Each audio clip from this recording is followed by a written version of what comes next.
안녕하세요. 즐거운 순간 박대선입니다. 오늘은 헬렌 사이먼슨의 패티그루 소령의 마지막 사랑을 리뷰합니다. 헬렌 사이먼슨은 한국으로 따지면 박완서와 좀 비슷한 존재인데요. 40대 아이들 둘을 키워놓고 등단을 했기 때문에 그렇습니다. 여기에 보면은 이제 여러 가지 갈등이 나오는데 그녀가 어릴 때 살았던 영국 시골에서 인종, 종교, 그리고 전통과 세대라는 갈등을 어떻게 해결하는지 보겠습니다. 그녀는 어 별로 이렇게 자료가 나와 있지 않아요. 하지만 나와 있는 거를 역산해서 따져 보니까 65 년생인 것 같고요. 영국에서 태어나서 런던대를 졸업하고 미국 워싱턴 DC하고 뉴욕에서 근무를 했던 것 같습니다. 그리고 지금은 브루클린에서 오랫동안 한 30 년을 살고 있다고 하고요. 아이 둘을 키우고 2005 년에 그때 인제 아이들이 독립을 했겠죠. 고등학교를 졸업했다든지 뭐 이런 형태로 해서. 그때 인제 뉴욕에 있는 Y에서 글쓰기 강좌를 들었대요. 그리고 쓴 게 5년 후에 발표한 바로 이 패트그루 소령의 마지막 사랑입니다. 이 책은 상당히 인기를 끌어서 밀리언셀러가 됐고, 그래서 멀리사 네이선 어워드를 수상했고, 5년 후에 전쟁 전의 여름 둘 다 영국이 배경입니다. 이렇게 발표를 하죠. 내용을 보면은 현대 영국의 시골 마을이에요. 거기에서 인제 소령, 어 60대 후반의 퇴역 호라비 군인이죠. 그하고 동네 편의점이 있죠 항상. 그리고 편의점은 대부분 이민 출신들이 많이 합니다. 잡기는 어렵고 그리고 뭐 인건비 따먹기 싸움할 수 있는 게 편의점이거든요. 그 편의점도 과부가 운영합니다. 그 한 10년 정도 차이 나죠. 50대 후반의 파키스탄 출신 과부가 미시즈 알리죠. 둘은 뭐 알고는 있는 사이였죠 원래는. 뭐 편의점 자주 가잖아요 우리도. 그런 상태에서 인제 사건이 발생하면서 소설이 시작됩니다. 소령의 동생이 죽었어요 심장마비로. 그러니까 어 친척이 죽으면 인제 모이죠. 모이고 유산 분배가 있는데, 문제는 이 소령의 아버지가 아들인 소령하고 그 동생한테 쌍둥이 장총을 줬어요. 그 총은 인도 황제가 하사한 건데 주면서 "나중에 너희들이 다시 모으도록 해라." 그래서 수령은 '아 저 다른 건 모르겠는데 저 총은 나한테 줬겠지.' 하고 갔는데 그런 게 유언에 없었대요. 그러면서 인제 갈등이 시작되는데, 제수 씨하고 조카는 그 총을 팔아 가지고 뭐 쓰려고 하고, 또 아들도 왔죠. 아들도 왔는데 뭐 삼촌이 죽었으니까 당연히 와야죠. 뭐 당연한 건 아닌데 대부분 오죠, 그런 경우는. 근데 오는데 올 때 인제 미국 약혼녀를 데리고 옵니다. 문화가 좀 다르죠, 미국하고 영국은.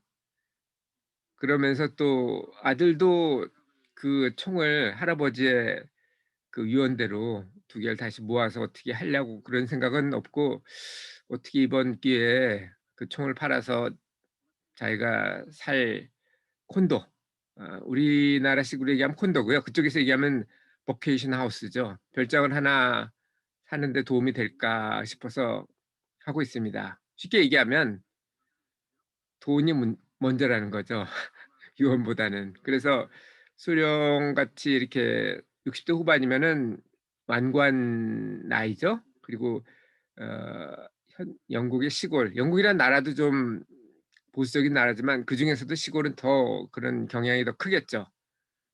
그래서 뭐랄까 실망을 합니다. 그리고 또 발생하는 거는 지역 유지가 있어요. 무슨 경 정도였을 것 같은데 서라고 부르죠. 어 그분도 그 동네를 인제 개발해서 자기 영지가 거기 있으니까 돈을 벌려고 생각을 하고 있어요. 그러니까 전통이 깨지는 거죠. 그런 상태였고 소령은.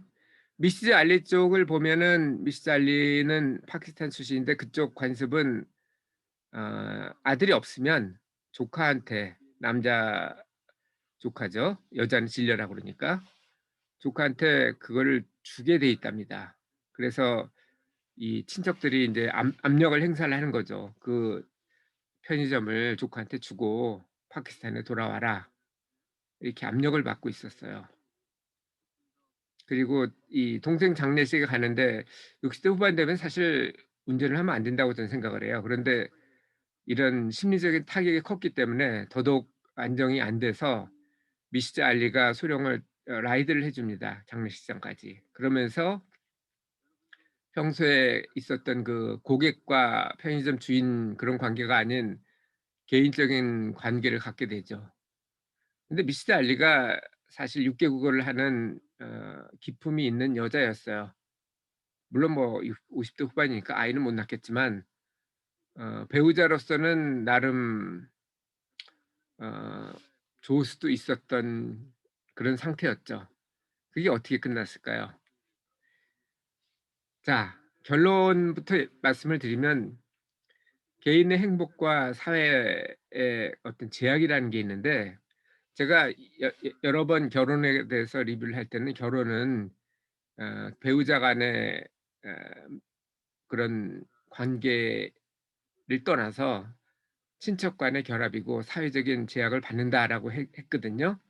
그건 여전히 유효합니다. 하지만 이 소령처럼 살 날이 보통 남자가 70대 후반까지 살잖아요. 그럼 한 10년 남았는데 10년 남은 사람이 사회의 제약을 받으면 얼마나 받을 것이며 그리고 친척들이 반발을 한다고 그래서 그게 얼마나 영향을 미칠지 모르겠습니다. 특히 지금처럼 아이들이나 뭐 친척들은 돈에 더 관심이 많거든요. 뭐 할아버지의 유언 같은 거는 쥐뿔도 없고. 그런데 나만 뭐 혼자 고생할 필요가 없죠. 저는 최근에 그 힐러리 있죠. 클린턴 힐러리의 어머니가 거의 죽기 2년 전에 암 투병을 3 기까지 하면서 세 번째 발병하면서도 결혼도 뭐 그 늙은 나이에도 또 하더라고요. 재혼도 아니고 사문을 아마 했던 것 같습니다. 그런데 그때는 이해를 잘 못했는데 지금 이 책을 읽고 나니까 '그래 배우자가 옆에 있는 게 낫지. 그 아들이라고 있어 봐야 멀리서 가끔 누구 죽을 때 나오는 그리고 어쩌면 어떻게 하면 좀 상속받을 걸 미리 좀 받을까.' 이런 생각이나 하는 아들보다는 옆에서 같이 먹고 자고 물론 가끔 싸울 수는 있겠죠, 옆에 있으니까. '그런 사람이 더 좋지 않나.' 하는 생각을 해 봅니다. 여기서는 갈등이 영국하고 영국에서 보면 인제 식민지였죠, 파키스탄이. 원래 인도 황제를 겸했잖아요, 그 빅토리아 여왕이. 그때는 인제 파키스탄, 인도, 방글라데시 이렇게 나뉘어지지 않았으니까요. 그때 독립시키면서 인제 종교별로 나눴기 때문에 그런 인종적인 갈등도 있었고 종교적인 갈등도 있었죠. 이슬람 쪽은 상당히 엄격하거든요. 조카가 왔는데 그 조카가 뭐 자기 여친하고 관계를 해 가지고 아이를 낳답니다. 그래서 그 여친이 찾아오죠. 근데 그걸 집에서 안 재우고 집에서 재우긴 하죠, 여자 친구는. 그리고 자기는 결혼 안 한 여자이기 때문에 같이 못 잔다고 그래서 그 누구야 이 소령네 집에서 재워 주게 됩니다, 그 조카를. 좀 특이하죠. 저는 이슬람이 불교 다음으로 좋다고 생각을 하는데요. 그러니까 소위 말하면 아브라함 종교 중에는 그래도 가장 합리적인 가장 나중에 나뉘어졌기 때문에 그럴지도 몰라요. 하지만 그 갈려진 게 상당히 오래전이었기 때문에 아직도 그 당시에는 여성 권리라든지 이런 걸 많이 생각을 했지만 지금으로 보면은 '좀 바꿔야 되지 않을까?' 싶습니다. 그런데 종교라는 것은 공산주의하고 똑같이 교도주의적이라 무조건 옳다, 오류는 없다 이런 상태라 좀 그렇네요. 어쨌든 종교적인 갈등도 있었고 그리고 전통도 있었죠. 영국 시골에서의 전통과 파키스탄에서의 전통은 또 다르잖아요. 마지막으로는 인제 소련과 아들 커플 사이에 어떤 세대적인 차이에 따른 갈등도 있었죠. 자, 여러분은 노년 결혼에 대해서 어떻게 생각하시나요? 저는 뭐 와이프가 있으니까 상관은 없지만 혹시 혼자라면 뭐 돌싱일 수도 있고 아니면 뭐 사별한 경우도 있겠지만 노년 결혼은 저는 바람직하다고 생각을 합니다. 물론 뭐 동거를 좀 해 보는 것도 좋겠죠.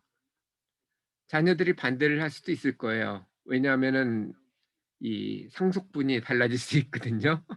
원래 배우자는 1.5 배를 주게 돼 있으니까. 그거는 충분히 가능해요. 뭐 미리 나눠 줄 수도 있고 나눠 주는 게 부담스럽다면 유언장을 미리 써 놓으시면 돼요.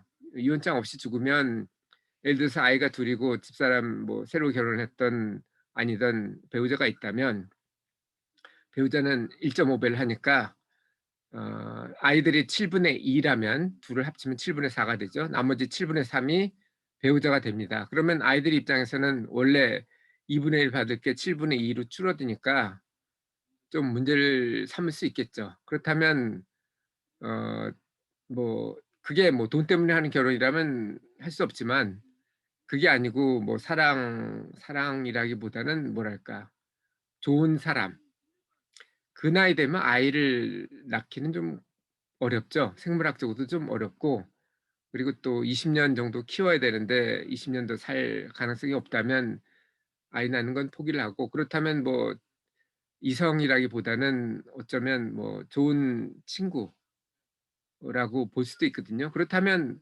돈이 문제가 아니라면 뭐 미리 일부는 유류분이 있으니까 전부 다 그럴 수는 없고 유류분을 고려하면은 배우자가 원래 7분의 3 이었으니까 그거의 반을 줘야 되거든요. 그러니까 14분의 3을 줘야 되고 나머지를 아 아이들한테 줄 수 있거든요. 그렇다면 14분의 3에 해당되는 건 미리 주고 그리고 나머지는 어 법적으로 할 수 있는 14분의 3 그리고 나머지가 10 일이잖아요.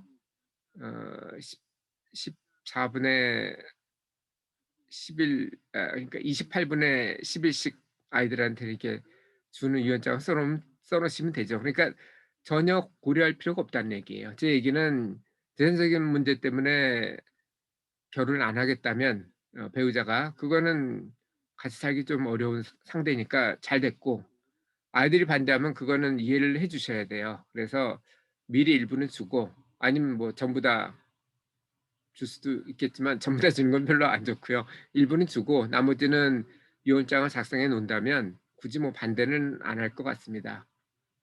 그렇게라도 좀 나름 좀 더 행복하게 사는 게 좋지 않나 하는 게 이 책을 읽은 제 소감이었습니다. 여러분은 어떠신가요? 배우자랑 다시 태어나도 다시 결혼을 하실 생각입니까? 물론 그런 사람도 있겠죠. 그렇다면 아주 축복받은 사람이고요. 만약 아니라면 뭐 지금 나이에 또 이혼하고 이러는 것도 별로 좋은 방법은 아니지만 어차피 지금 돌싱이 됐다든지 아니면 사별했다든지 그렇다면 늦지 않았습니다. 힐러리 클린턴 힐러리의 어머니는 죽기 1년 전에도 재혼을 했어요. 저는 그게 나쁘다고 보지 않습니다. 이 책 재미있어요. 갈등 자체가 아기자기하게 전개가 되고 또 해피엔딩이니까. 여러분도 삶이 행복하게 끝나기를 바라면서 오늘도 즐거운 순간 박德선이었습니다. 감사합니다.